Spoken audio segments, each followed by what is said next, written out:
Hola, en esta clase les voy a hablar de las características de las carnes rojas y blancas. ¿A quién se le denomina carne? La carne es la parte muscular y todos los tejidos blandos que rodean al esqueleto de los animales de las diferentes especies de las que se obtiene carne: pollo, cerdo, ganado ovino, caprino. Esta definición de carne también incluye la cobertura de la grasa, los tendones, los vasos, los nervios, la aponeurosis, que es la membrana conjuntiva que recubre los músculos y además nos sirve para fijarlos a todas las partes del cuerpo. Y es la carne, la de consumo humano, que ha sido declarada inocua y apto para el consumo humano. Canal. Se le denomina canal al cuerpo del animal después de que fue sacrificado, degollado, que le quitaron la cabeza, eviscerado, donde extrajeron todas las vísceras, a las cuales también se les denomina carne, y en donde solo ha quedado la estructura ósea y la carne adherida a la misma sin las extremidades. Esto es una media canal, es decir, después de que el cuerpo ha sido eviscerado y ha pasado por todos estos procesos, se divide en dos. Entonces, la canal completa sería toda la parte del cuerpo del animal y la media canal sería aquí como la vemos en esta imagen. El decreto 1500 de 2007 es el que rige las condiciones de calidad que debe tener la carne en Colombia para el consumo humano. Otras definiciones que encontramos en el decreto son planta de beneficio, que es lo que popularmente conocemos como matadero, y es el establecimiento donde se sacrifican a todas las especies de los animales que han sido declarados aptos para el consumo humano. Y el faenado es el procedimiento de la separación progresiva del cuerpo del animal en la canal y de otras partes comestibles y no comestibles. Acá les dejo un video para que vean el proceso de faenado de la carne de res. Hablemos de las etapas de producción de la carne. Podemos distinguir por lo menos 7 etapas de la producción de la carne. En la primera etapa, pues está la etapa de cría, de producción. Antes del sacrificio o antes de ser transportados al matadero se deben someter a un periodo de ayuno por lo menos de unas 24 horas para que luego la carne durante el proceso de maduración pueda obtener el pH deseado.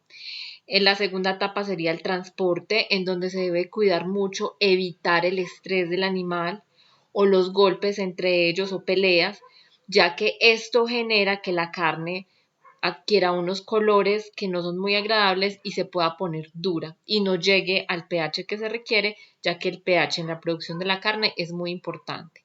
El pH ideal debe descender de 7, que es el pH del músculo, a 5,5. Luego, después de que llegan al matadero o a la central de sacrificio, se bañan o se les aplica agua a presión para eliminar como residuos de suciedades que puedan traer, y posteriormente ya se someten al sacrificio y el faenado. En el sacrificio se insensibilizan con un percutor eléctrico que insensibiliza las partes del sistema nervioso central, con lo cual supone que el animal después no va a sentir ninguna de las etapas que siguen después de esta insensibilización, ya que posteriormente se procede al desangrado, se degolla o se le pone un cuchillo al animal en la cabeza, se desangra y luego ya sigue toda la etapa del proceso del faenado, que es quitar la piel, retirar las vísceras, quitar la cabeza, quitar las extremidades, hasta dejarlo en media canal. Cuando ya se encuentra en media canal, se procede al oreo y refrigeración, que sería una etapa de espera para que madure un poco la carne, para que no sea tan dura. Luego, posterior a esto, ahora les hablo de esto porque van a tener unos tiempos diferentes. Luego sigue el despiece y el envasado, que ya después es retirar cada uno de los cortes de la carne. Y pues la última etapa de la producción de la carne pues sería el consumo de la misma. Muy bien, entonces, ¿cómo se transforma el músculo a carne? Para que pase esto, primero tiene que haber un proceso que se le denomina glucólisis, que básicamente es como utilizar la reserva de carbohidratos que están en los músculos del animal. Este carbohidrato se metaboliza, este carbohidrato llamado glucógeno. También los seres humanos tenemos glucógeno en nuestro hígado y dentro de nuestros músculos. Cuando el animal muere, pues este glucógeno se empieza a consumir sin presencia de oxígeno porque el animal ya no está respirando y esta produce un descenso en el pH, que es finalmente lo que se busca, que el pH descienda de 7 a 5,5 en un periodo menor o igual a 24 horas. ¿Para qué se busca esto? Primero, porque un pH bajo va a tener una mejor fijación en el color de la carne, de la hemoglobina y la mioglobina, que son los pigmentos que le dan el color a la carne. Y además, al bajar el pH, se evita la proliferación de bacterias patógenas que crecen a pHs neutros, como pH neutro o el pH 7, que sería como el pH del agua.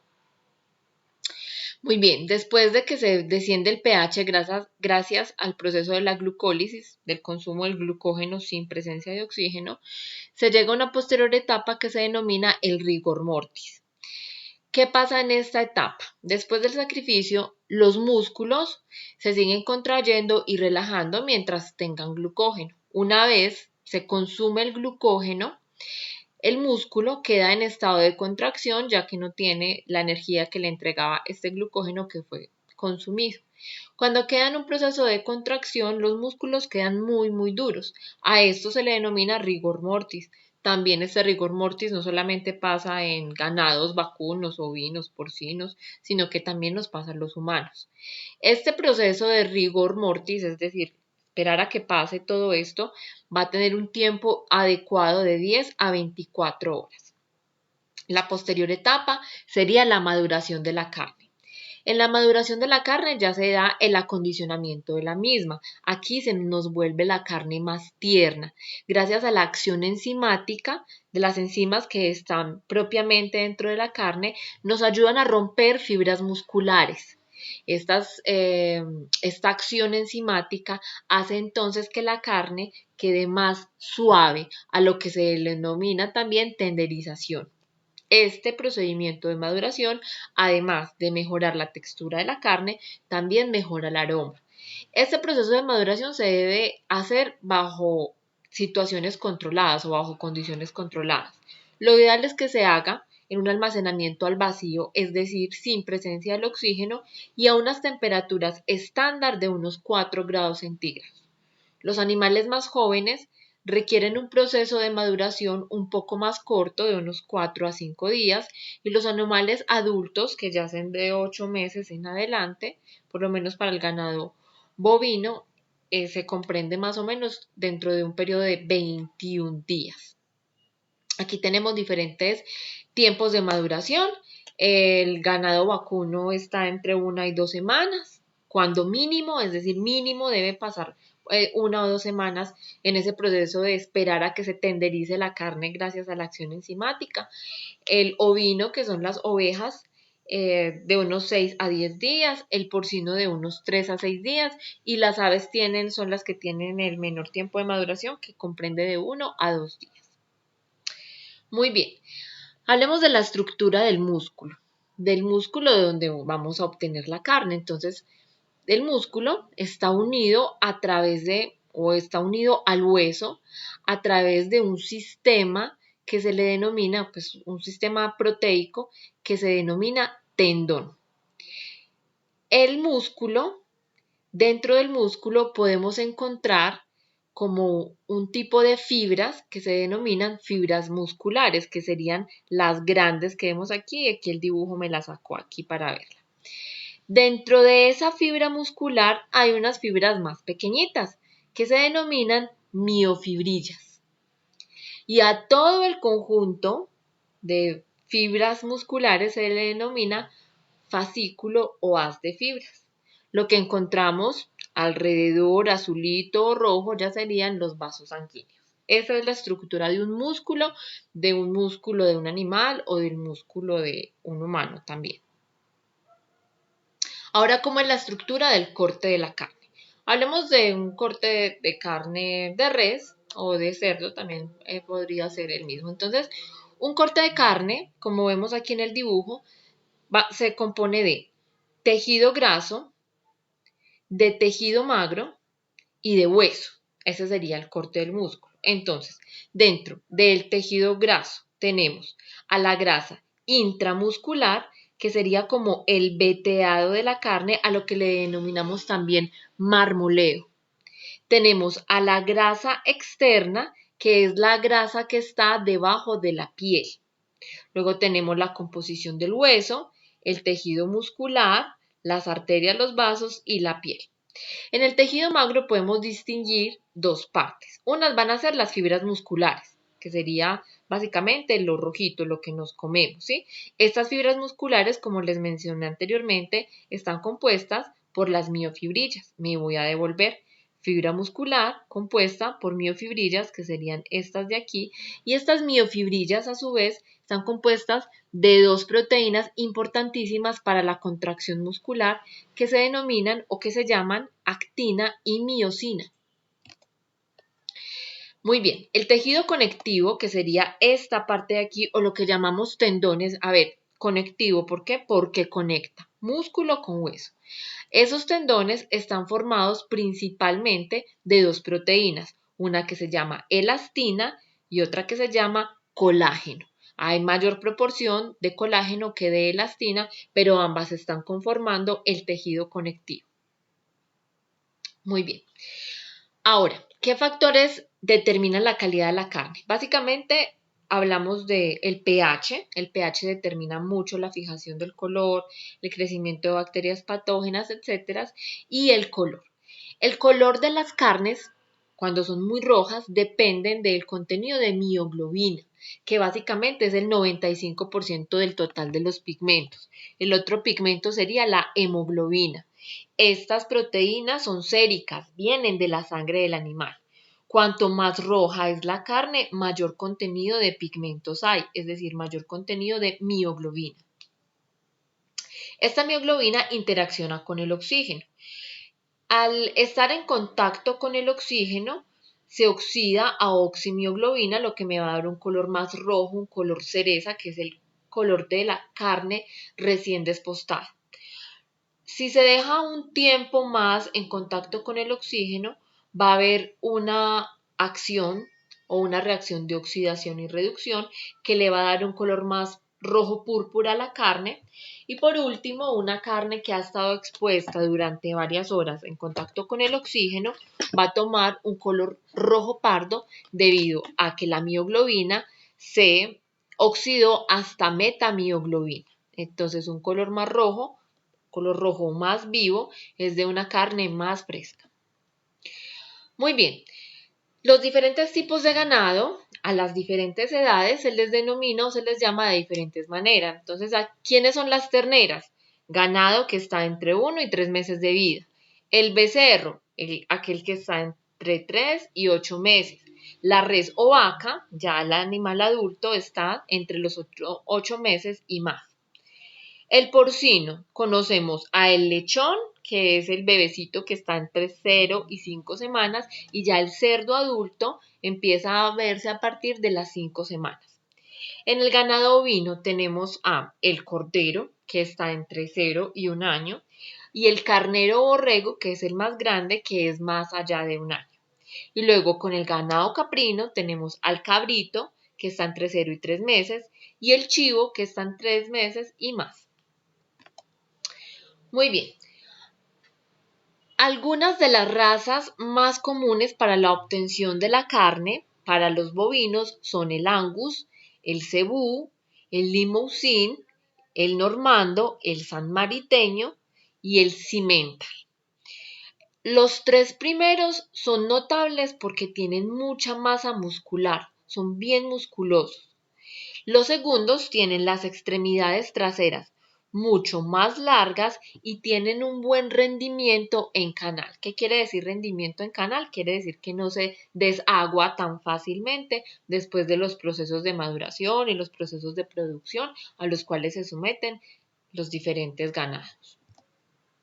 Para Colombia, las mejores razas o las razas que más se producen para la producción de la carne está la raza Zimbra, que esta Zimbra es una mezcla entre un Simmental y una Brahma. Características de este tienen muy buena adaptación a diferentes tipos de climas y a cambios climáticos. Se usan mucho debido a eso. Tenemos al Brangus, que es una combinación entre el Brahma y el Angus. Se comercializan mucho debido a que tienen un muy buen rendimiento en canal, producen una carne muy magra y tienen una buena composición corporal. El Angus es de un buen autosostenimiento, ya que aprovecha muchísimo, aprovecha muy bien los pastos que consume. El Simmental, parecido a lo que es el Brangus, también tiene una buena estructura corporal y tiene características de extremidades largas. Y uno que es colombiano, este colombianito es el Artón del Valle. Este Artón del Valle tiene una buena adaptación a diferentes temperaturas y es por esta razón muy comercializado para el consumo de la carne. Cada uno de estos provienen de diferentes tipos de países. Por ejemplo, el Simmental, el Angus, por tanto, el Brangus y el Brahma también son originarios de Estados Unidos. Diferentes cortes o diferentes partes del corte o donde se ubican van a determinar la clasificación de las carnes. Entonces, marcado con rosado tenemos a los cortes que se denominan cortes de primera, como el churrasco, el solomo, solomo extranjero, posta, punta de anca. Las características de este tipo de cortes es que tienen menor tejido conectivo. Recordemos que el tejido conectivo es el que está formado por colágeno y elastina. Hay una característica. Cuanto mayor edad tenga el animal, mayor tejido conectivo va a tener, es decir, mayor contenido de colágeno. El colágeno que se ve en edades avanzadas es un colágeno que es insoluble o que es difícil de solubilizar. El colágeno empieza a solubilizar a partir de unos 50 grados centígrados, pero cuando tiene más edad el animal, tiene mayor contenido, además de tejido conectivo, mayor o tiene menos solubilización ese colágeno. En las partes de arriba no se ve mucho tejido conectivo. ¿Dónde va a haber mucho tejido conectivo? En las extremidades, porque allí es donde el animal está ejerciendo fuerza y en donde están pues las uniones que deben tener con los huesos y los músculos. En estas partes de aquí no hay mucho tejido conectivo. Esto lo va a hacer, además de otras razones, una carne de primera. Luego tenemos a las carnes de segunda. En las carnes de segunda van a tener tejido conectivo, no tanto o tanta cantidad. Dentro de las carnes de segunda tenemos, por ejemplo, el huevo de solomo, tenemos a la zabaleta o lomo de brazo, maleterito, el huevo de paletero, los que vemos como de color gris azul. No, realmente no veo cómo viene este color gris azul. Estos, como pueden ver acá, están más cerca de extremidades, como por ejemplo de aquí el cogote o nuca. Están cerca de extremidades, lo que los pueden hacer un poco más, unas carnes de unas características más duras. Y luego pues tenemos las carnes de tercera. Las carnes de tercera están marcadas con el color marrón, con el color rojito marrón. Como pueden ustedes ver, las carnes de tercera sí se ubican muchísimo más cerca de las extremidades, como en el caso de el corte lagarto, los lagartos son los que están aquí cerquita de las patitas, o como la nuco cogote, o como por ejemplo la sobrebarriga, el entrepecho. Además, estos también tienen una característica de que tienen menor cantidad de marmoleo, es decir, de grasa intramuscular, más si tienen grasa extramuscular. Estos cortes de primera se caracterizan también por tener un mejor marmoleo o una mejor grasa intramuscular, a diferencia de estos que tienen más bien una capa externa de grasa y no tiene tan buen veteado o marmoleo. Muy bien, ahora, razas de porcinos para la obtención de la carne. Tenemos diferentes tipos. Está el Berkshire, que es un cerdo un poco más carnoso, Chester White, característica que es de rápido crecimiento, Landrans, se reconoce su carne porque es un tipo de carne más magra o un corte con menor cantidad de grasa. Hampshire, que produce poca grasa también. El Duroc, este Duroc tiene características de hacer embutidos de alta calidad para aquellos que son madurados. Se utiliza muchísimo este tipo. Y el Poland China tiene un alto porcentaje de músculo y grasa, es un poco más musculoso. Diferentes cortes, entonces también encontramos diferentes cortes y los diferentes usos. Vamos a ver algunos. Por ejemplo, el número 2 sería el lomo, que sería esta parte de aquí. El lomo de cerdo se puede cocinar en una cocción seca, una cocción húmeda o se puede moler. Hay algunos que tienen algunas restricciones, por ejemplo, la pezuña, que solamente la podríamos elaborar mediante una cocción húmeda. Y para los mejores para hacer carne molida, por ejemplo, serían aquellos cortes que presenten características de contenido proteico bueno y un marmoleo o una grasa intramuscular y extramuscular adecuada, como por ejemplo sería el centro de pierna. Entonces aquí les dejo esta tablita para que ustedes luego exploren los diferentes cortes que se usan o que se utilizan en cocina del cerdo. Muy bien, ahora, ¿qué razas de pollo de engorde tenemos? Hay muchas. Algunas principales son la Cornish, Orpington, Brahma, Ross, Cobb, Hubbard o Arbor Acres. Las más comunes son, por ejemplo, la Ross, la variedad Ross o la raza Ross, que tiene una buena habilidad de crecer con el mínimo de alimento, es decir, engorda bastante bien. La Cobb tiene un crecimiento rápido, que sería tiene un buen crecimiento rápido, tiene una buena conversión alimenticia. Eso quiere decir que utiliza bien los alimentos que consume, los transforma rápidamente en carne o grasa para su crecimiento, tiene una buena adaptación a diferentes tipos de clima.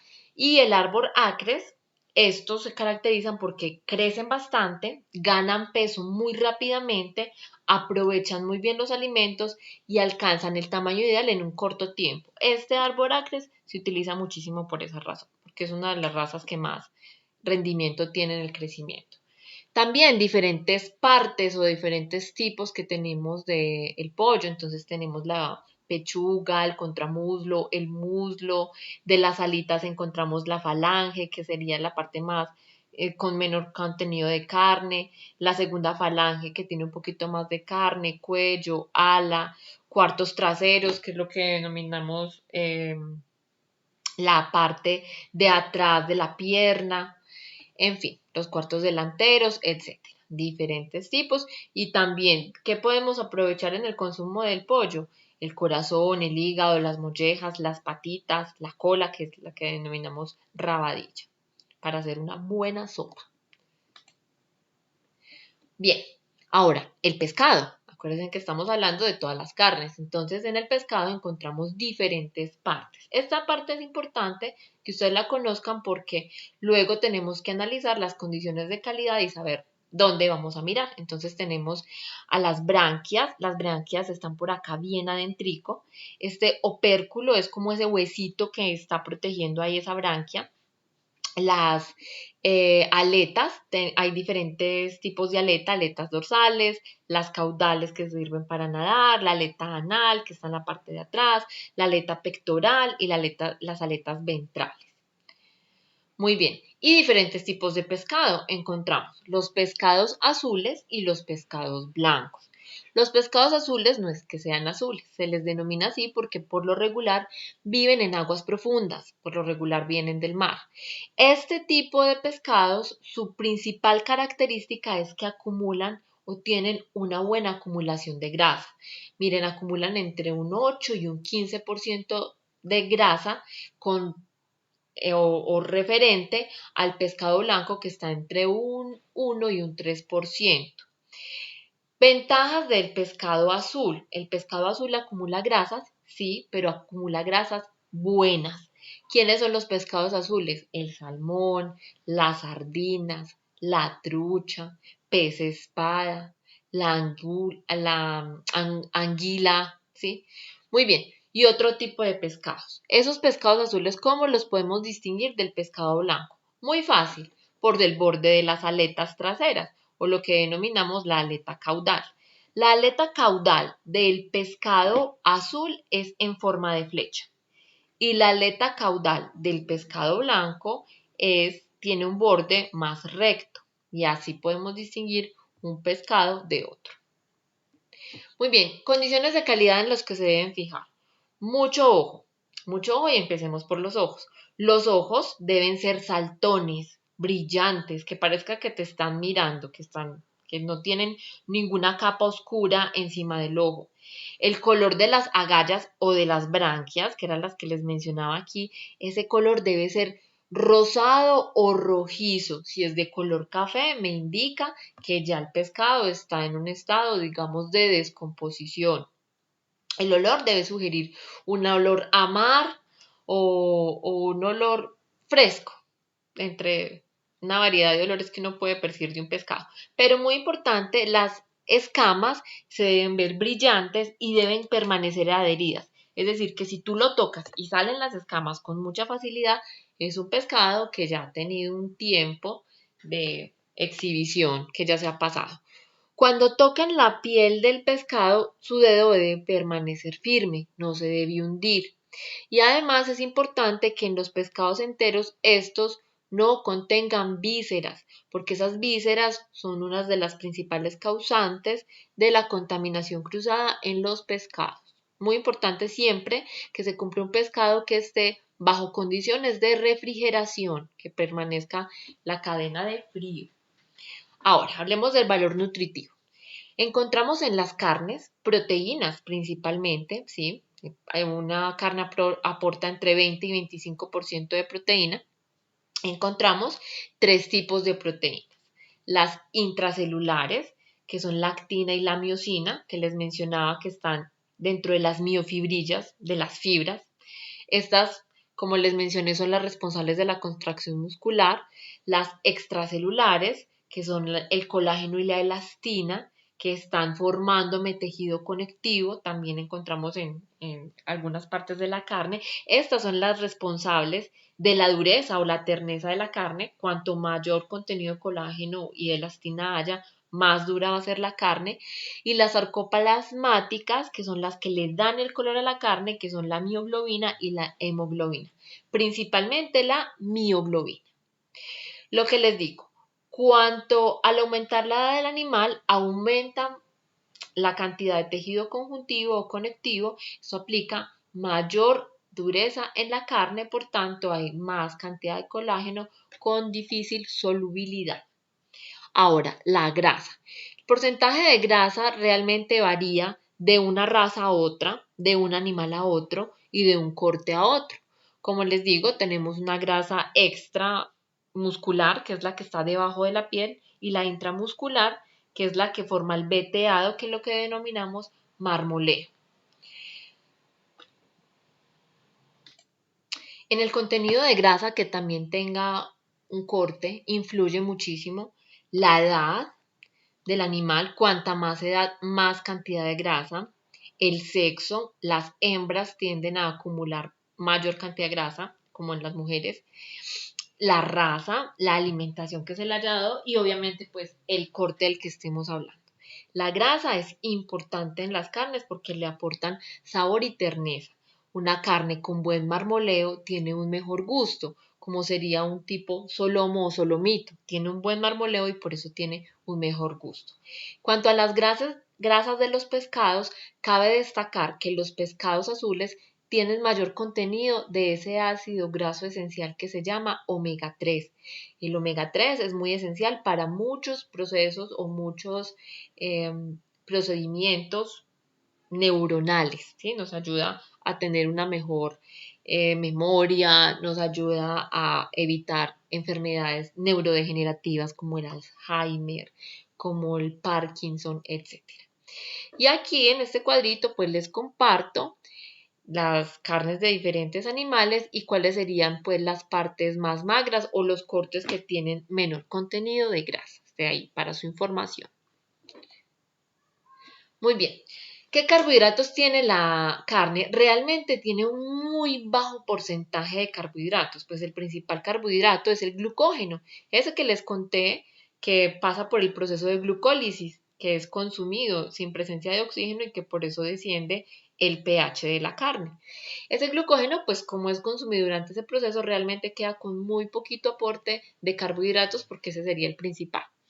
Vitaminas. En las carnes rojas y en general en todas las carnes, pero sobre todo en las carnes rojas, destacamos la presencia de la vitamina B12. Cabe recordar que la vitamina B12 solamente la encontramos en alimentos de origen animal, en la leche, en los huevos y en las carnes en general, y en algunas algas, pero es más notable en alimentos de origen animal. De hecho, es más biodisponible. Otras de las vitaminas que encontramos serían la niacina y la vitamina B12. La tiamina es más, o se ve muchísimo más, es más, se destaca más en la carne de cerdo.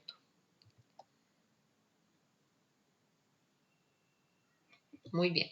Minerales. Los principales minerales que van a encontrar ustedes en la carne, las carnes rojas, en la carne en general, son principalmente el hierro y el zinc, muy importantes para mantener nuestra salud.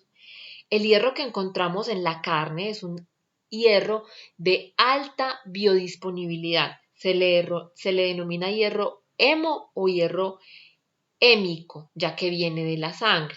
Es muy diferente a un hierro que provenga, por ejemplo, de una espinaca. El hierro que proviene de una espinaca es un hierro no hemo. Y este hierro no hemo, que quiere decir que no viene de la sangre, es un hierro que no se absorbe con tanta facilidad. Por esta razón, muchos vegetarianos tienen, además de deficiencias de vitamina B12, también deficiencias de hierro.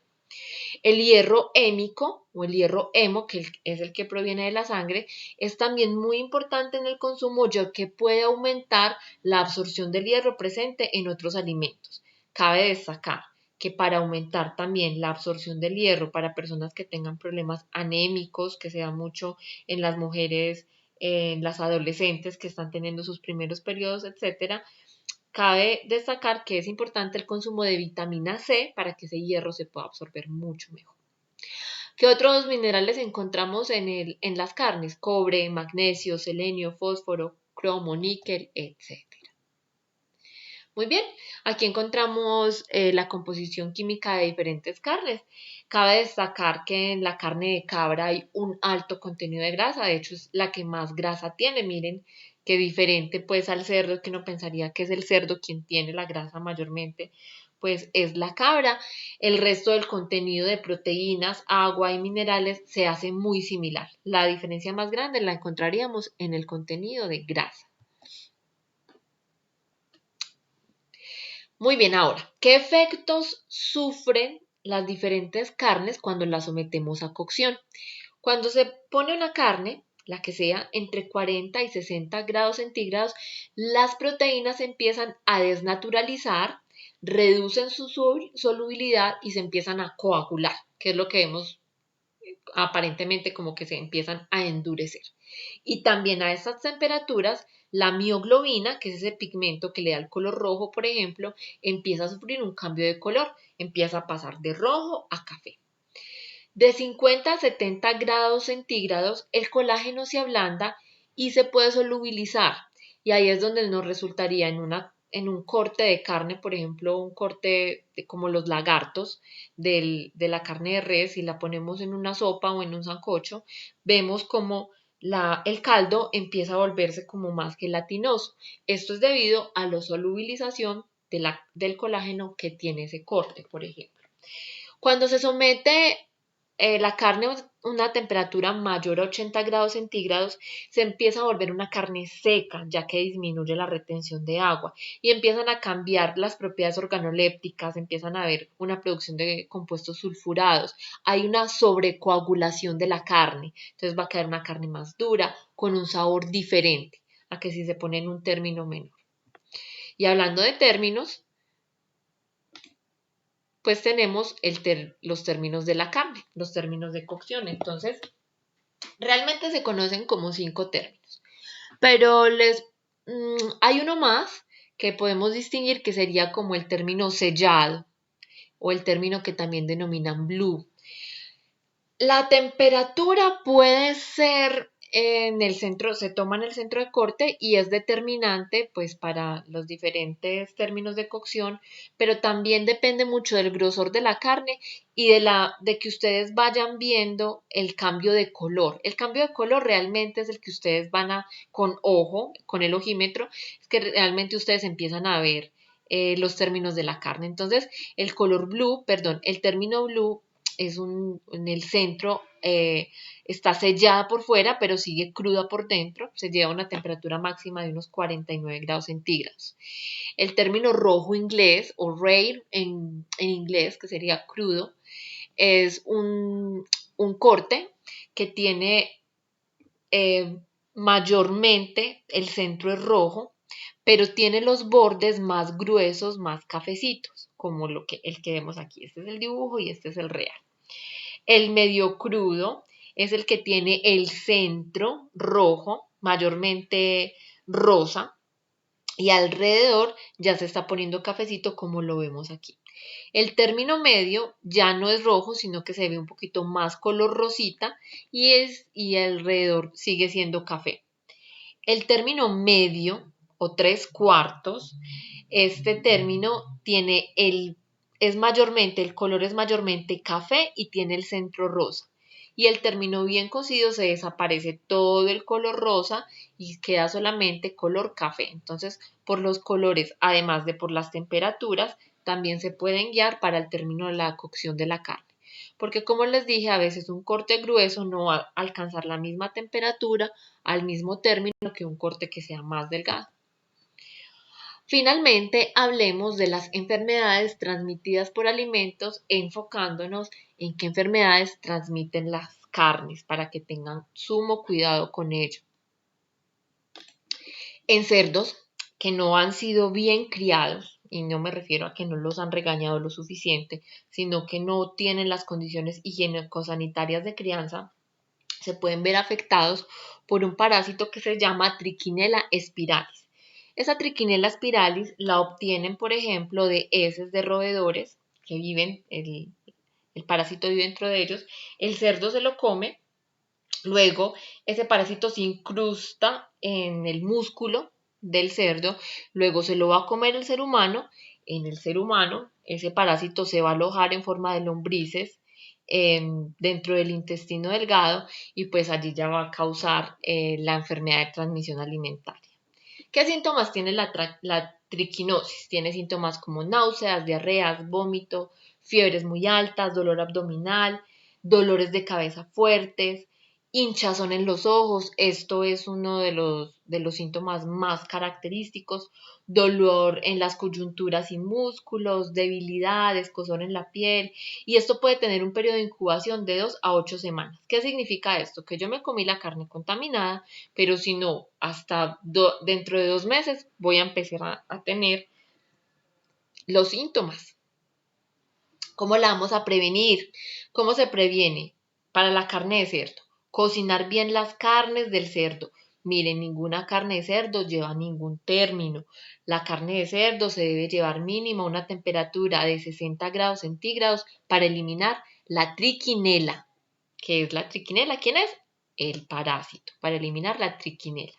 Siempre que compren carnes o carnes de cerdo, que es del que estamos hablando, adquiéranlo en lugares conocidos, ¿sí? En lugares donde se sepa la procedencia, de dónde viene ese cerdo. A partir del 2007, la resolución 2640 está hablando y reglamentando y regulando los sitios de cría de cerdos donde se respeten todas las normas para evitar que el cerdo, que era muy común que esto pasara, se contamine, se deben alimentar adecuadamente. Ya los cerdos no se alimentan con sobrados, se deben alimentar con adecuados alimentos. Se debe tener un control de roedores, etc. Otro tipo de parásitos que anteriormente era más común, ahora ya no porque hay más regulación, es la taenia, que es lo que conocimos o lo que conocemos popularmente como solitaria. Hay dos tipos de taenia, Una que es la Taenia saginata, que proviene de la carne de res, y otra que es la Taenia solium, que es la que proviene de la carne de cerdo. La enfermedad producida por estos parásitos se llama taeniasis. Y la enfermedad producida por los huevos de esos parásitos se llama cisticercosis, que es la cisticercosis, son los huevitos que van y se le incrustan a uno allá en el cerebro o debajo del músculo. Entonces, realmente la enfermedad de la taeniasis o solitaria, como se conoce popularmente, se le ha achacado de manera, digamos, un poco injusta a los cerdos. ¿Por qué lo digo de una manera un poco injusta? Porque realmente el cerdo solamente es un intermediario. El responsable directo de la propagación, de la proliferación, de la contaminación de esto es el ser humano. Entonces miremos cómo es el ciclo de vida. En el ciclo de vida empieza así. El hospedero definitivo, o sea, en el que se van a criar huevos y en el que se va a empezar a regar por toda parte, es el ser humano. Entonces, en el ser humano está la taenia, que es el gusano, viviendo ¿dónde? En el intestino delgado. Cuando el ser humano hace sus necesidades fisiológicas, como vemos en este dibujito, miles de millones de huevitos se quedan por ahí regados en pastos, en aguas, contaminando todo. De alguna manera llegan al cerdo, a cerdos que no han sido bien criados, por eso les digo que hay que consumir carne de cerdo seguras, porque si son cerdos que están libres comiendo cuanta porquería, recuerden que los cerdos tienen costumbres coprológicas, es decir, que les encanta comer popó, entonces si se los comen, llega esos huevitos y se incrustan en la carne del cerdo. No es perceptible, o sea, es muy difícil visualizar, sobre todo si estamos hablando pues de centros de sacrificio que tampoco tienen las normas adecuadas. Llegan a la carne y finalmente pues van a llegar a otro humano. También cómo se puede contaminar, ese mismo personaje que tenía esta solitaria hizo sus necesidades, no se lavó adecuadamente las manos, en sus manos quedaron esos huevitos, fue y cocinó y le entregó los alimentos a otra persona y esa otra persona se comió los huevitos y no le va a producir solitaria, que le va a producir cistecircosis. Miremos. Entonces, esta es una carne infestada con los cisticercos, ¿sí? Muy bien. Síntomas que puede padecer una persona. Uno, dolor fuerte abdominal, pérdida de peso, porque es cierto, la solitaria empieza a alimentarse de lo que uno se alimenta. Finalmente ella es la que empieza a aprovechar los nutrientes. Problemas digestivos, puede tener una posible obstrucción intestinal, porque estamos hablando de que es una solitaria que puede crecer mucho y un intestino delgado puede llegar a medir hasta de 6 a 7 metros. Puede haber una irritación perianal, pues, por las deposiciones frecuentes y también pueden pasar muchos años sin síntomas, es decir, una persona puede convivir con la solitaria aquí dentro de su estómago por mucho tiempo sin tener ningún síntoma aparente. El único síntoma es como que no engorda, ¿cierto? Entonces, tranquilos que yo ya me hice el examen, no tengo solitaria. Vean, chicos, entonces, cómo se adhiere esta bicha, este parásito, cómo se adhiere al intestino. Entonces, a través de esta boquita si ven que tiene como si fueran unas garritas, viene y se afianza, se adhiere aquí al intestino delgado y empieza a crecer, a crecer, a crecer. Cuando ya está creciendo mucho, mucho, mucho, ven en este cuerpo aquí que es segmentado, se empieza a segmentar más. Este bicho, este parásito es asexual, es decir, que no necesita de otra especie o pues de otro género para poder reproducirse, ella misma se reproduce a sí misma. Entonces aquí ella tiene guardados sus huevitos para estar preparados para ser expulsados cuando una persona vaya al baño o cuando se rasque por allá. Y así se empieza a contaminar y así se empieza a difuminar la contaminación. La cistecircosis se adquiere por la ingesta de alimentos contaminados por los huevos, ¿sí? Entonces, cuando tienen los huevitos, donde el huésped principal es el hombre, esos huevitos son tan pequeñitos, o sea, una cosa es que yo ya me lo coma acá en la carne del cerdo, que esos huevitos ya han crecido un poquito más y viene y se me adhiere la lombriz esta, se me adhiere allá, grande. Pero los cisticercos, que son los huevitos, esos son muy pequeñitos y pueden atravesar las paredes del intestino delgado y se van para el torrente sanguíneo.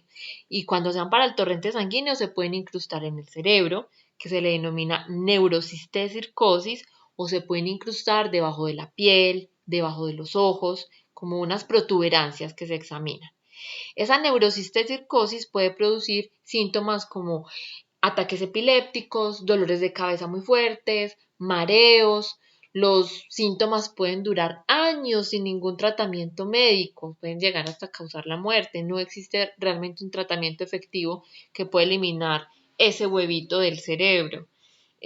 Finalmente muchas personas han muerto de eso, por eso es la importancia de seguir las regulaciones del consumo de carnes, ante todo de la carne de cerdo, que es de las más contaminadas que se puede llegar a ver si no son bien criadas.